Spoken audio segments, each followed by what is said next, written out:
नमस्कार. आज आपण एका खूप महत्वाच्या कायद्याबद्दल बोलणार आहोत. बालकांचा मोफत व सक्तीच्या शिक्षणाचा अधिकार अधिनियम 2009. आपण सगळ्याला शिक्षण हक्क कायदा किंवा RTE ऍक्ट म्हणून ओळखतो. बरोबर. आपल्याकडे या कायद्याशी संबंधित बरीच माहिती आहे, तर आज आपण या कायद्याचं महत्त्व आणि त्याची रचना समजून घेऊया. अगदी. म्हणजे आपला उद्देश फक्त कायद्याची कलमं वाचणं नाहीये. नाही. तर त्यामागचा विचार काय आहे, त्याचा मुलांच्या आयुष्यावर काय परिणाम होतो आणि अंमलबजावणीत काय अडचणी येतात, हे सगळं समजून घ्यायचा प्रयत्न करू. बरोबर. 6 ते 14 वयोगटातल्या प्रत्येक मुलाला शिक्षणाचा जो मूलभूत हक्क मिळालाय तो नेमका काय आहे हे आपण पाहू. उत्तम. चला तर मग थेट सुरुवात करूया याच्या ऐतिहासिक संदर्भाने. शिक्षण हक्क आज आपल्याला इतका सहज वाटतो, हो, पण याची मागणी खूप जुनी आहे. म्हणजे स्वातंत्र्य मिळायच्या आधीपासूनच प्रयत्न सुरू होते, नाही का? हो, नक्कीच. याची मुळं खरीच खूप खोलवर आहेत.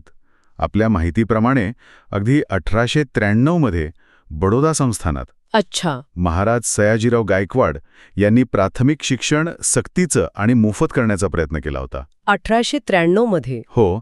आणि मग 1917 मध्ये महाराष्ट्रात कोल्हापूर संस्थानात राजर्षी शाहू महाराजांनी पण तेच केलं. म्हणजे त्या काळात ही खूप पुढची विचारसरणी होती. अगदी.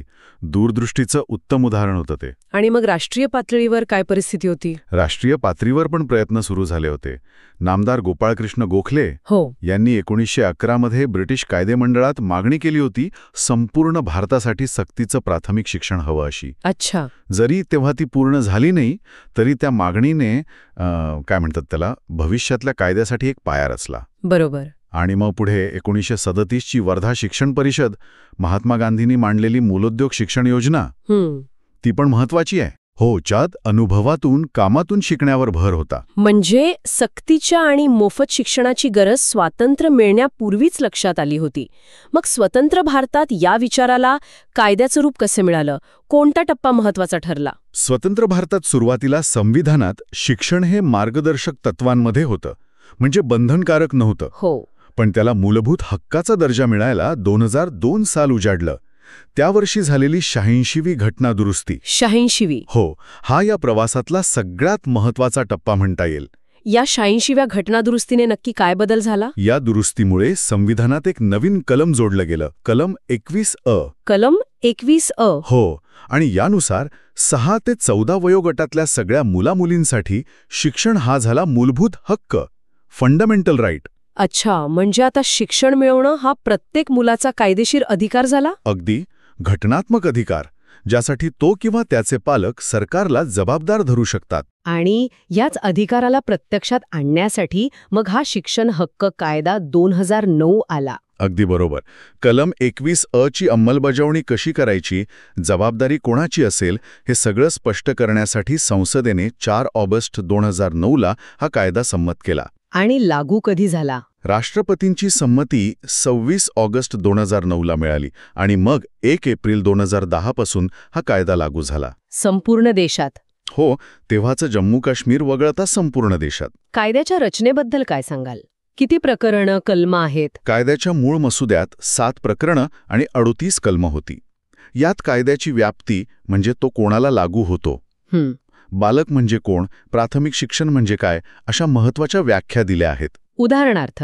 जसं बालक म्हणजे 6 ते 14 वयोगटातला मुलगा किंवा मुलगी, कलम 2E नुसार. आणि प्राथमिक शिक्षण म्हणजे इयत्ता 1 ते 8वी पर्यंतचं शिक्षण, कलम 2F. हा कायदा कोणत्या प्रकारच्या शाळांना लागू होत नाही? काही अपवाद आहेत का यात? हो, आहेत काही अपवाद. आपल्या माहितीनुसार हा कायदा मद्रसा, वैदिक पाठशाळा किंवा जे मुख्यत्वे धार्मिक शिक्षण देतात अशा संस्थांना लागू होत नाही. अच्छा. आणि कायद्यात 2 संकल्पना महत्वाच्या आहेत, वंचित गट आणि दुर्बल घटक.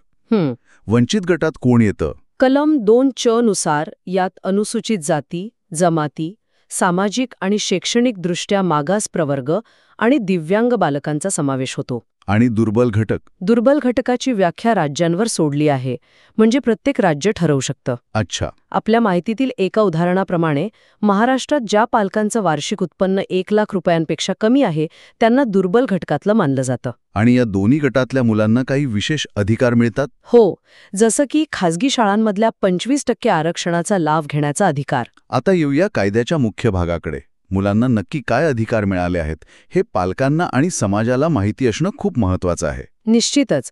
सगळ्यात महत्वाचं म्हणजे कलम 3. त्यानुसार प्रत्येक मुलाला आपल्या घरापासून जवळच्या शाळेत, नेबरहूड स्कूल म्हणतात त्याला, हो, प्राथमिक शिक्षण म्हणजे 1ली ते 8वी पूर्ण होईपर्यंत मोफत आणि सक्तीचं शिक्षण घेण्याचा हक्क आहे. मोफत आणि सक्तीचं यातला नेमका अर्थ काय? मोफत म्हणजे शिक्षण, पुस्तकं, गणवेश यासाठी कोणती फी द्यायची नाही, आणि सक्तीचं म्हणजे सरकार आणि पालकांची जबाबदारी आहे की मुलाला शाळेत दाखल करावं आणि ते शाळेत टिकून राहील हे पाहावं. प्रवेशाच्या वेळी अनेकदा अडचणी येतात, म्हणजे डोनेशन मागितलं जातं, मुलांच्या किंवा पालकांच्या मुलाखती होतात. हो, ही मोठी समस्या आहे. याबद्दल कायदा काय म्हणतो? यावर कायद्याने खूप कडक भूमिका घेतलीय. कलम 13 अगदी स्पष्ट सांगतं की प्रवेशासाठी कोणतंही कॅपिटेशन शुल्क म्हणजे डोनेशन घेता येणार नाही. अजिबात नाही. अजिबात नाही. आणि मुलांची किंवा पालकांची कोणतीही चाळणी प्रक्रिया म्हणजे स्क्रीनिंग टेस्ट किंवा इंटरव्ह्यू घेता येणार नाही. आणि जर असं केलं तर जबरदंडाची तरतूद आहे. कॅपिटेशन फी घेतली तर जेवढी फी घेतली असेल त्याच्या 10 पट दंड. बापरे. आणि चाळणी प्रक्रिया घेतली तर पहिल्या वेळेस 25,000 रुपये आणि नंतर प्रत्येक वेळेस 50,000 रुपयांपर्यंत दंड होऊ शकतो. म्हणजे प्रवेश प्रक्रिया एकदम सोपी आणि अडथळ्यांशिवाय असावी हा उद्देश दिसतोय. आणखी काय महत्वाचे अधिकार आहेत मुलांना? हो, अजून म्हणजे कलम 14 नुसार वयाच्या पुराव्याअभावी, समजा जन्मदाखला नाहीये, तरी प्रवेश नाकारता येत नाही. शाळा इतर कागदपत्रांच्या आधारे वय निश्चित करू शकते. अच्छा. मग कलम 15 नुसार समजा शैक्षणिक वर्षाच्या मध्ये जरी मूल आलं तरी त्याला वयानुरूप वर्गात प्रवेश द्यावाच लागतो. प्रवेश नाकारता येत नाही. आणि ज्यावेळेस शाळा बदलायची असेल तर टीसी मिळायला त्रास होतो कधी? नाही, त्रास होता कामा नाही. कलम 5 नुसार जर पालकांना बदली हवी असेल तर शाळेच्या मुख्याध्यापकाने किंवा प्रभारी व्यक्तीने लगेच तात्काळ बदली प्रमाणपत्र टीसी द्यायलाच पाहिजे. ते बंधनकारक आहे. आणि खाजगी शाळांची जबाबदारी काय आहे? तो 25% आरक्षणाचा मुद्दा आपण मगाशी ऐकला. हो, कलम 12 हे खूप महत्वाचं आहे. खाजगी विनानुदानित शाळांना त्यांच्या पहिलीच्या वर्गातल्या एकूण जागांपैकी किमान 25%. किमान 25%? हो, वंचित आणि दुर्बल घटकातल्या मुलांसाठी राखीव ठेवाव्या लागतात आणि त्यांना मोफत शिक्षण द्यावं लागतं. आणि या मुलांच्या फीज काय? त्याच्या शुल्काची परतफेड सरकार करतं.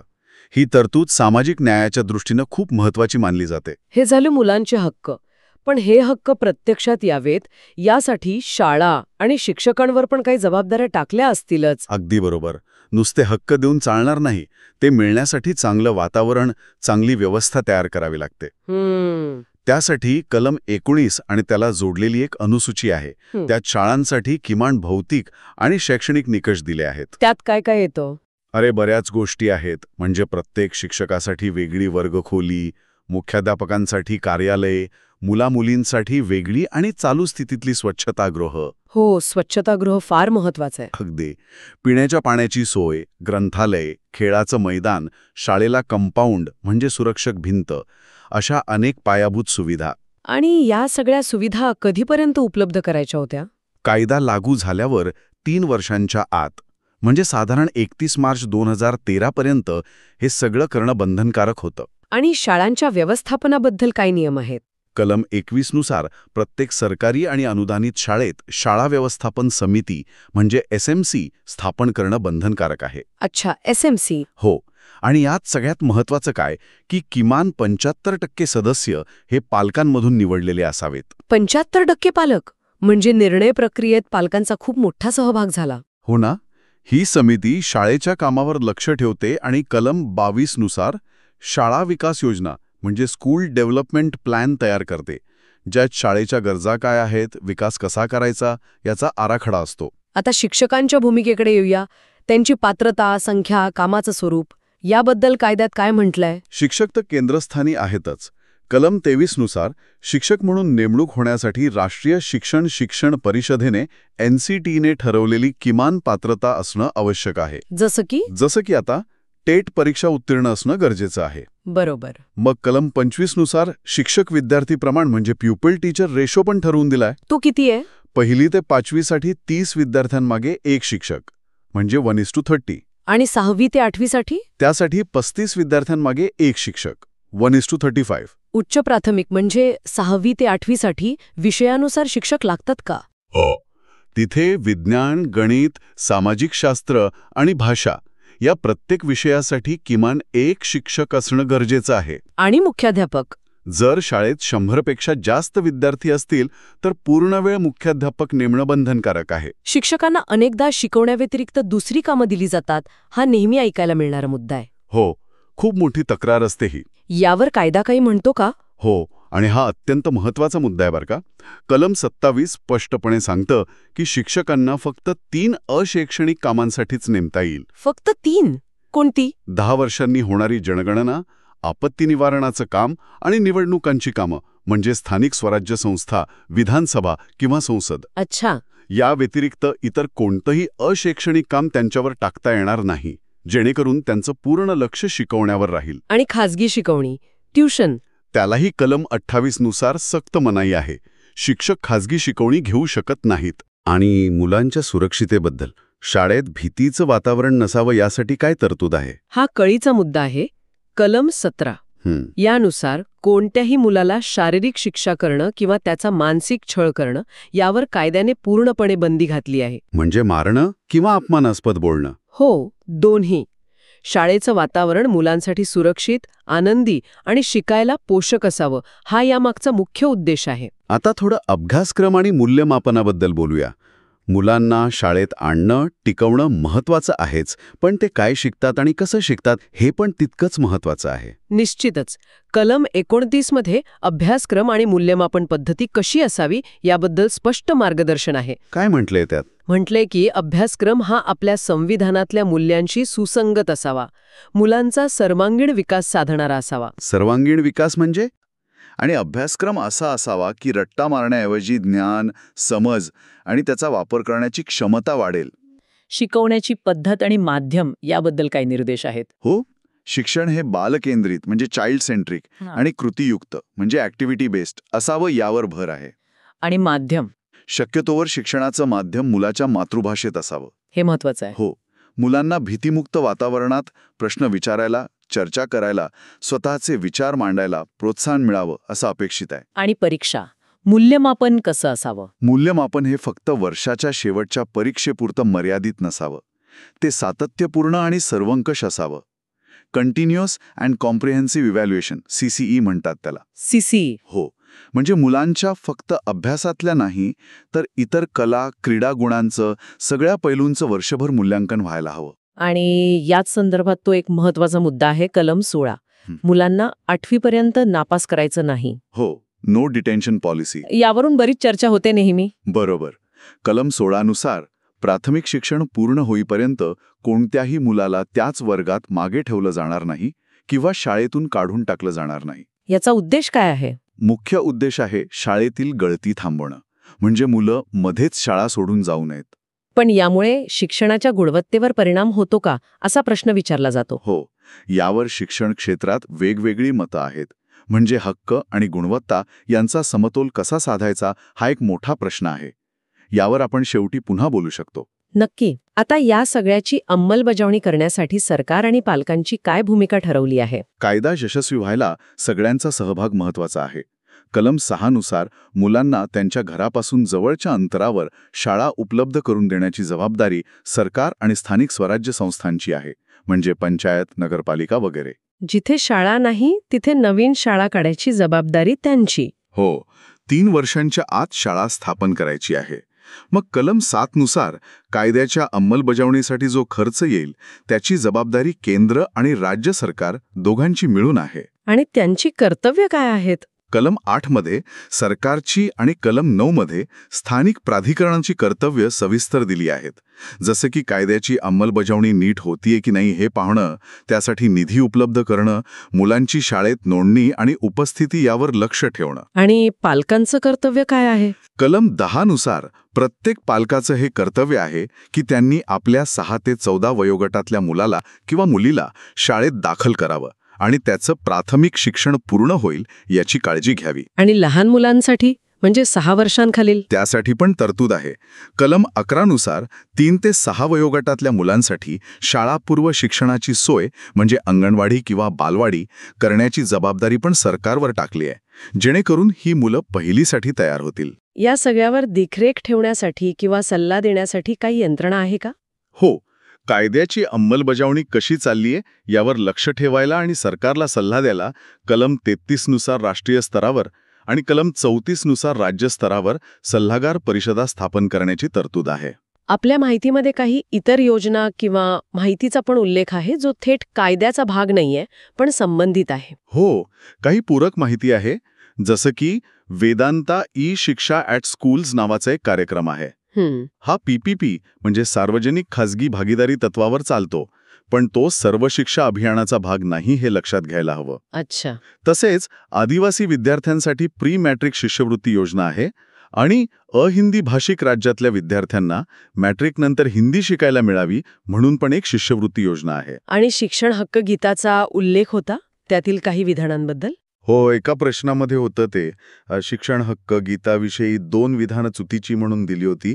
एक म्हणजे ते गुलजार यांनी लिहिलेलं नाही. अच्छा, त्यांनी नाही लिहिलंय? नाही. आणि दुसरा म्हणजे त्याच्या चित्रीकरणात प्रियंका चोप्रा, विद्या सिन्हा, आमिर खान किंवा ओम पुरी हे कलाकार नव्हते. ओके. सोनू निगम आणि सुनिधी चौहान यांनी ते गायलंय हे मात्र बरोबर होतं. तर शिक्षण हक्क कायदा 2009चा हा एक मला वाटतं खूप सविस्तर आढावा झाला. आपण त्याची ऐतिहासिक पार्श्वभूमी पाहिली, कायदेशीर रचना समजून घेतली, मुलांना काय हक्क मिळालेत, शाळा आणि शिक्षकांच्या जबाबदाऱ्या काय आहेत, अभ्यासक्रम कसा असावा, सरकार आणि पालकांची कर्तव्य कोणती आणि काही इतर माहिती पण पाहिली. बरोबर. 6 ते 14 वयोगटातल्या प्रत्येक मुलाला शाळेत आणून टिकवून त्याला दर्जेदार शिक्षण देण्याचा हा खरंच एक खूप महत्वाकांक्षी प्रयत्न आहे. निश्चितच. या कायद्याने एक अतिशय भक्कम कायदेशीर चौकट दिली आहे, यात शंका नाही, पण त्याची खरी कसोटी ही प्रत्यक्ष अंमलबजावणीत आहे. तेच. आजही अनेक आव्हानं आहेत. म्हणजे पायाभूत सुविधा सगळीकडे पोहोचल्या आहेत का, शिक्षकांची उपलब्धता आणि त्यांची गुणवत्ता, मुलांची नियमित उपस्थिती आणि सगळ्यात महत्त्वाचं म्हणजे मुलं खरंच किती शिकतायत ती गुणवत्ता. अगदी. आणि याच मुद्द्यावरून चर्चेच्या शेवटी एक विचार करण्यासाठी प्रश्न उरतोच. कायद्याने कलम 16 अंतर्गत मुलांना नापास न करण्याचं धोरण आणलं, जेणेकरून शाळेतील गळती थांबावी. बरोबर. पण यामुळे मुलं खऱ्या अर्थाने शिकत आहेत का, की फक्त पुढच्या वर्गात ढकलली जात आहेत? म्हणजे शिक्षणाचा हक्क तर मिळाला, पण त्या हक्कासोबत गुणवत्ता कशी जोडायची? हाच खरा समतोल साधायचा आहे. हा समतोल साधणं हेच मला वाटतं या कायद्यापुढचं आजचं सर्वात मोठं आव्हान आहे. आणि यावर आपण सगळ्यांनीच विचार करायला हवा. अगदी बरोबर.